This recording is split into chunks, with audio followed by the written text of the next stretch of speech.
Ashama harka fuunee jirtu hordoftoota fi daawwattoota aanolii Global Media oduu guyyaa irraatiif qopheeffannee qabannee dhiyaannee irraa oduu har'aa wajjin anjaatanii abdii.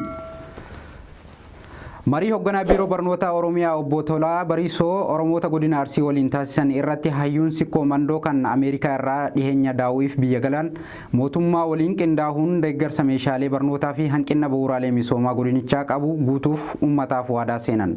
Tolchaa Huseen gabaasa guutuu akka itti aanutti simbiraan ga'a. Marii hoogganaan biiroo barnoota Oromiyaa obbo Tolaa Bariisoo Oromoota godina Arsii waliin mari'atan irratti hayyuun sikkoo mandoo obbo Muhammad marii Oromoota godina Arsii waliin godhan irratti baroota darban akkaataa gabrummaa keessaa itti baanu qofatti xiyyeeffannee dalagaa turre garuu amma bilisummaa barbaannu san argannee jirra. Barumsa irratti xiyyeeffannee isin tumsina daandiiwwan tokko tokkoo fi bu'uuraalee misoomaas mootummaa waliin taanee isinii guutuu dandeenya jedhan.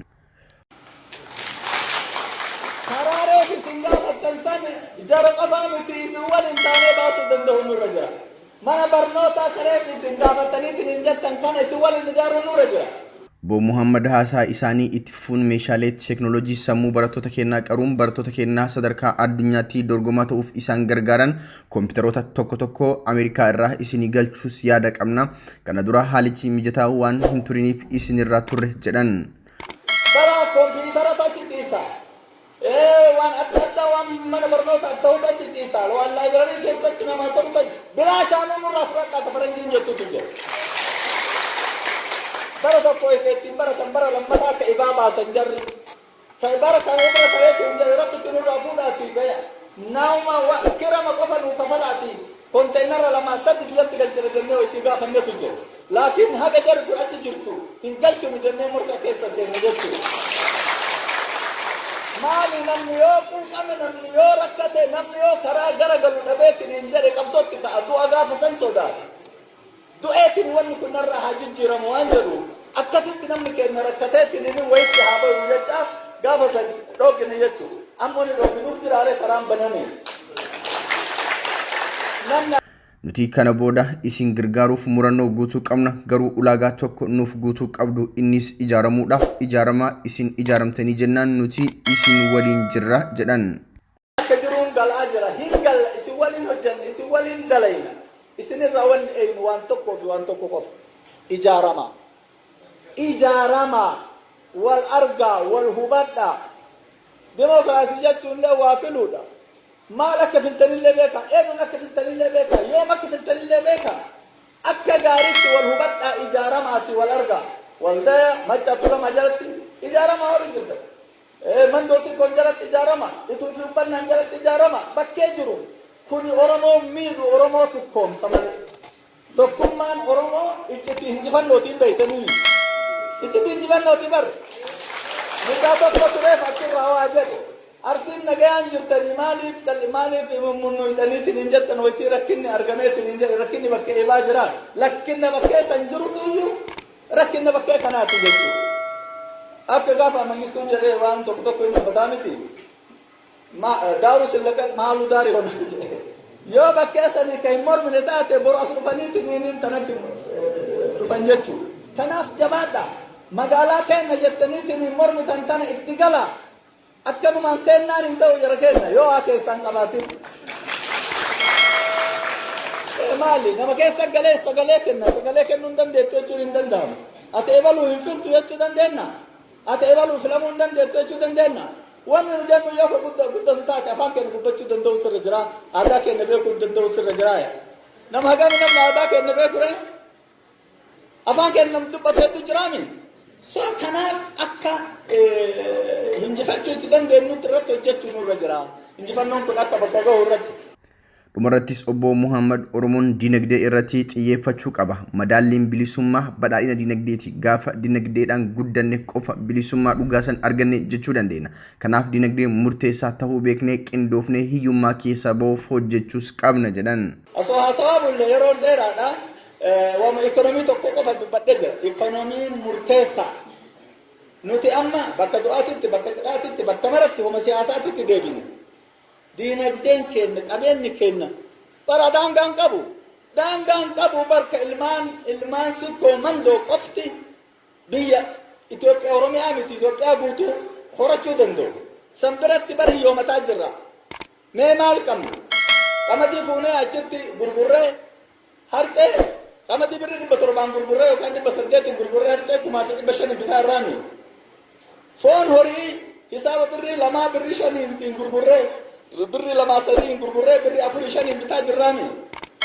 Kana mara isaa mataa kennaa godhachuu hin dandeenya bar yoo asoo isin waltaatani asoo nu waltaane alaa fi keessa. Kanaafuu dinagdeen illee haa jabaannu. Siyaasaan illee haa jabaannu.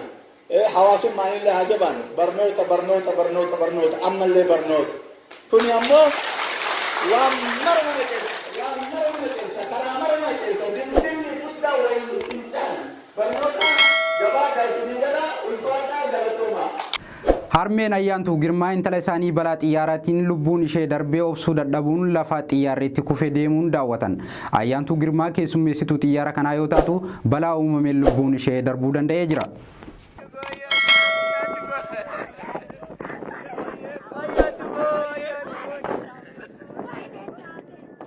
Sanbata darbe xiyyaarri Itoophiyaa irraa gara Keeniyaa imalaa ture kufuun gubatee lubbuu lammiilee biyyoota garaagaraa 157 galaafachuun isaanii yaadatama.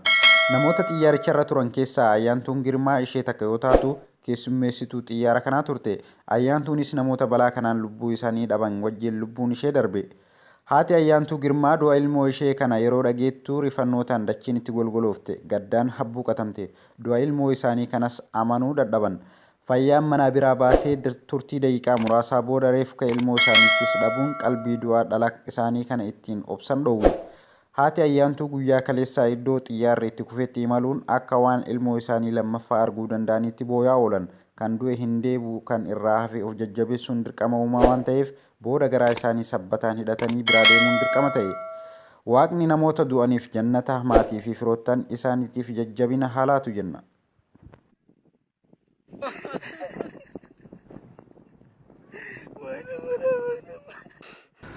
Gamtaan Awurooppaa fi biyyi Hindii biyyoota xiyyaara Boeing 737 Max 8 balaliisuu dhoorkanitti dabalamuun gabaafame. Gabaasa guutuu Tolchaa Hussein akka itti aanutti isin biraan ga'a. Gamtaan Awurooppaa fi Hindii biyyoota xiyyaara Booyingii 737 Max 8 balaliisuu dhoorkanitti dabalaman. Dilbataa darbee xiyyaarri Booyingii 737 Max 8 osoo Finfinnee irraa gara Naayiroobiitti imalaa jiru Bishooftuutti kufee caccabuun balaa dhaqqabee lubbuun namoota 157 galaafachuu isaa wal qabatee Itoophiyaa dabalatee biyyoonni idil addunyaa baay'een xiyyaara kanatti fayyadamuun dhaabuu beeksisaniiru.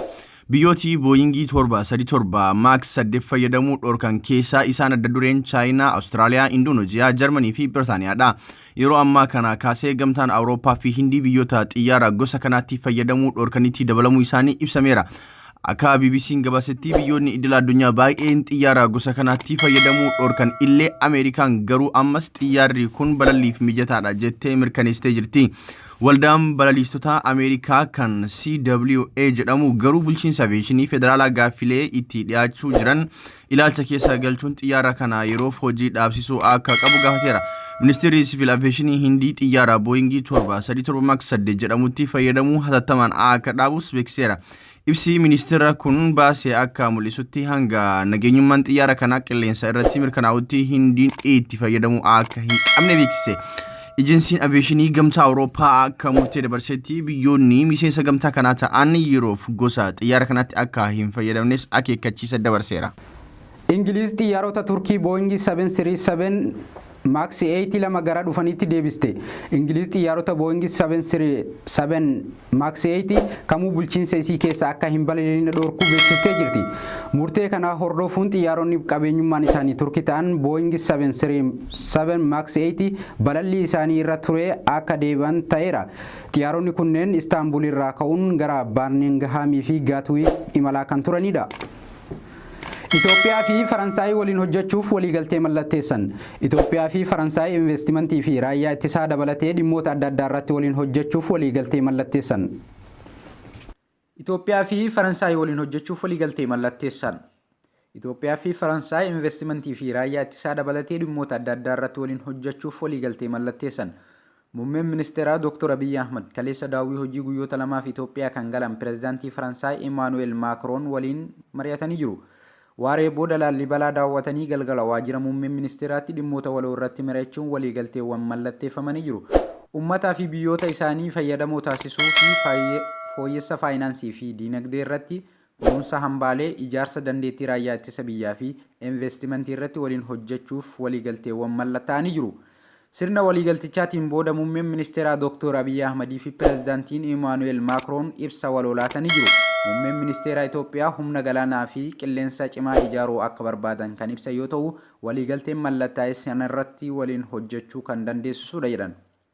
Sooreyyiin Faransaay Itoophiyaa investii akka godhanis gaafatanii hariiroo biyyoota lamaanii waggoota dheeraaf ture cimsuuf kan hojjetamu ta'uu eeranii jiru. Pireezidaantiin Faransaay Emmanuel Macron gama isaaniitiin Itoophiyaa nagaa fi tasgabbii amansiisaa akka ta'u Itoophiyaa waliin akka hojjetanii fi tumsa barbaachisu kan godhan ta'uu himanii jiru. Gama eejensii misooma Faransaayii yuuroo miliyoona 85 liqaadhaan yuuroo miliyoona 15 ammoo jijjiirama Itoophiyaatti eegalame tumsuuf laachuuf murtaa'uu himanii jiru. Leenjisaan kubbaa miilaa Zinedine Zidane gara Real Madriditti deebi'ee jira. Tolchaa Hussein gabaasa guutuu akka itti aanutti isin biraan ga'a. Leenjisaan Zinedine Zidane leenjistummaa Maadriditti deebi'uun beekame. Leenjisaan lammii Faransaay Zinedine Zidane leenjistummaa Ispeenitti deebi'ee jira. Zinedine Zidane kanaan dura Maadrid leenjisaa turuun isaas ni yaadatama. Haa ta'uyyuu malee ji'a 10 dura addaan ba'uun isaanis ni yaadatama. Zinedine Zidane leenjisaa kilabichaa baatii 5 tajaajilaa ture. Lammii Faransaay Santiago Solari bakka bu'uudhaan kilabichatti irra deebiidhaan kan deebi'e. Leenjisaan Zinedine Zidane kontiraataa amma bara 2020 kilabichaa waliin isa tursiisus waliif mallatteessaniiru.